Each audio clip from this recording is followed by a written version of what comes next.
It's getting cold in the hood, nigga, bundle up. Here, what I have for brick a dog, packing bundles up. Drop the top on the speed brake, fuck their bundles up. Kill a nigga June 21st and fucking summer up. I can do a deal for you, bro, it gotta be the date. Niggas in they bitch for talking about me, what them bitches say? I was finna bust this bitch down, but I'ma leave it plain. Blow a rat nigga head off and let him keep his chain. I got the city on. What up, what up, what up? Yep, man, we back, man. We back on the Chop It Up podcast, man. Y'all know y'all done seen on a few of the promos. I know y'all couldn't wait to see what she talking about, man. But finally brought her here, man. We on the Chop It Up podcast. I'm your host, Mark Anthony. Let's go, man. Better known as Global Mark Podcast on all social. And I got my homegirl with me right here. What's up, Bree? Hey, what's going on, y'all? Shit. How you feeling today, man? What's going on with you? I'm amazing. You amazing? Feeling good? Yeah. That's what's up, man. Got you on the Second Chance podcast. You was talking about the health and wealth. Now we got you over here chopping it up with me real quick on the Chopping It Up podcast, man. What's going on with you? What's your day been? What you been up to? Well, today's Sunday, and I just had a pretty chill Sunday. Pretty chill Sunday. Yeah, I went to church today, so Okay. that was a good thing. That's dope. That's something you did on your own, or was it an invite, little fellowship? Nah, I just kept like having a hunch that I needed to go to church. Sweet. And an opportunity was presented a couple days later, and then the following day was Sunday, and I told them that I would show up, and I knew that I was going for a purpose, so I'm like, okay, maybe it's a message I needed to receive at this destination. Okay. So I ended up going to church, and yes, it was a message. As soon as I walked in, straight on the TV screen. Shout out Before to the the preacher message, started man. preaching. So a lot of people say all during the week, and they meet people like, oh man, I'm gonna go to church, and we see inspirational stuff, and people be like, I think I need to go to church this week. What was the intestinal fortitude? What was the move that got you to actually get up and go? It take a lot to get up and go and make that actual jump to go. Like I said, I had got the hunch a couple days prior to, and I just been listening to that first mind, that first thought, that first everything. And so I knew that I had to get to church. And so I just left out of my house. I'm like, let me go walk to this store because it's right on the street. There's no point to drive.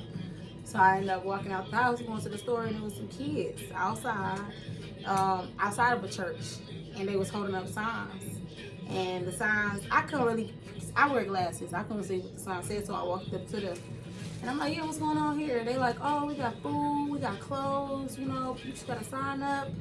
And immediately it resonated with my foundation and what I'm building, like a 501c3 nonprofit trust LLC. I knew that they was on some nonprofit stuff, on signatures and just, giving back.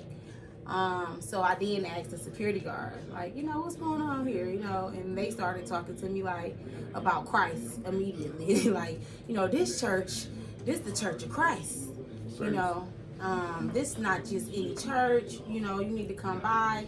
And I was being biased at first, like, I don't go to church, I believe in God my way. I pray, I show gratitude at home. But I had to take away what I thought I knew to be able to accept the message that I received when I went to that building, that church. That's what's up. So the message. What was the message? What were you able to gain and internalize out of the message today that you got from it? That resonates, and how does that relate to you and your own life? Well, there were a few messages that I got. I thought I was just going to receive the message. There was a few messages. The first message that resonated with me was the first thing that I seen when I walked into the church, while they was doing communion or whatever that is. Okay. It was a screen on on the wall, and it said spiritual. Hold on, let me see. Building bricks for like your spiritual foundation. Something about spiritual bricks, and make sure your foundation is, strong. A type of message. And once I seen that, immediately it resonated with me, but I didn't know how it resonated with me until the preacher began to speak.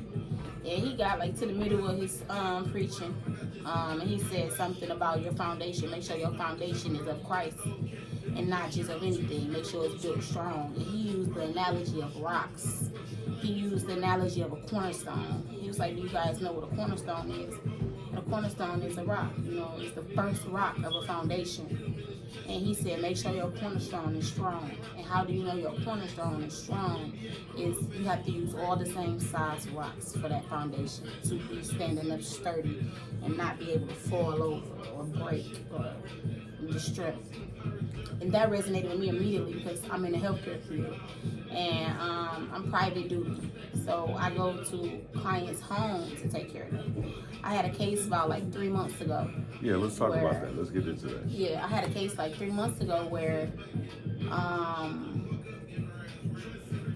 had to go to, it was about an hour and a half away to a city called Davisburg, Michigan. And it was on a private road. And when I, meet new clients, I'm trying to get to know them, so I'm asking them questions. It was a husband and a wife, but I was really there to care for the husband.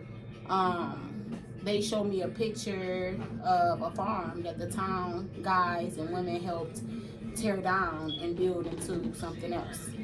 But it was like a lot of pictures showing the story, the process of what it took to be able to break it down and build it to what it was.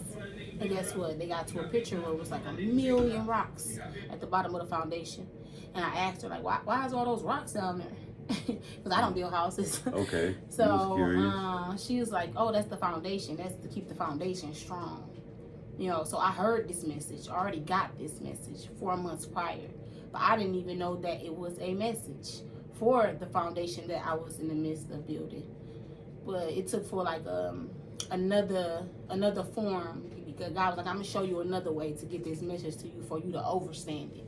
You may have understood it then, but let me show you how to understand it.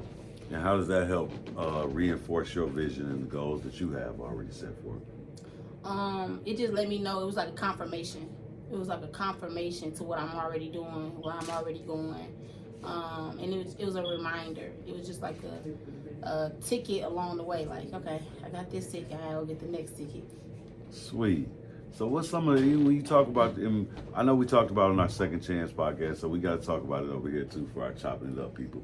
We're going to get them a little synopsis on, your healthcare business. We briefly touching on it, so we might as well let them know as well over here on the podcast. Let's kick it. What inspired you to get into and be this passionate about healthcare and about the human service field?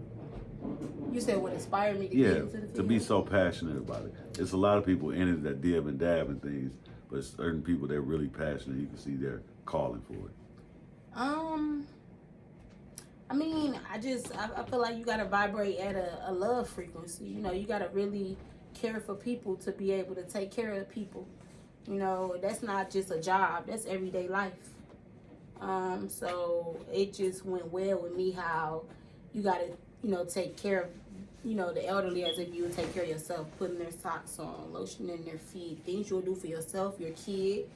You just attentive. It's like if I put on a client's clothes and then her shirt is all hanging off and I don't pull her shirt up like how I would want my shirt nice and sturdy on me, that just goes a lack of compassion, a lack of care. You don't need to be in this field. It might seem tedious to you, but who want to get dressed and have their clothes hanging off of them? She's human, you're human, let's just play our role. Wow, that's inspirational. So what was the turning point in you realizing that you're not just only wanting to work in this business, that you wanted to incorporate yourself and operate as a business as well? I guess the turning point for me is if I stay a worker, if I stay an employee, I'm going to constantly have problems because I see so many errors in the way businesses are ran, agencies are ran, companies are ran. So was forcing me to get my own agency or just have my own structure is just the lack of care, the lack of compassion. So I would focus on making sure the client could pick the perfect provider, and I will make sure that the providers that are, contracted through my company are very caring people, and that goes with structure. So it will be a structure to them, getting onboarding to be able for me to know what type of person am I dealing with. Is this person just looking for a job, or does this person see themselves climbing the ladder? Because that should be the ultimate goal.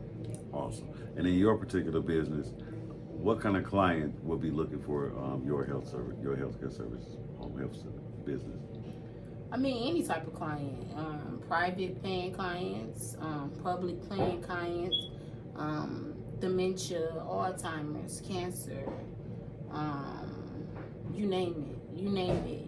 Housekeeping, if you just broke your leg, car accident, you just got your body done, you need help, we provide that service.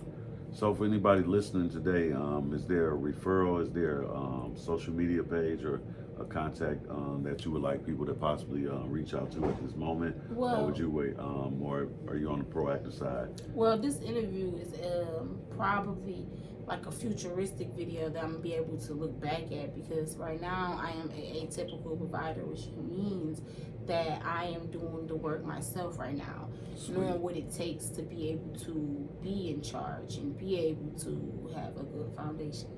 So with that being said, yes, I have a cell phone, I have a Facebook, but right now I'm just word of mouth.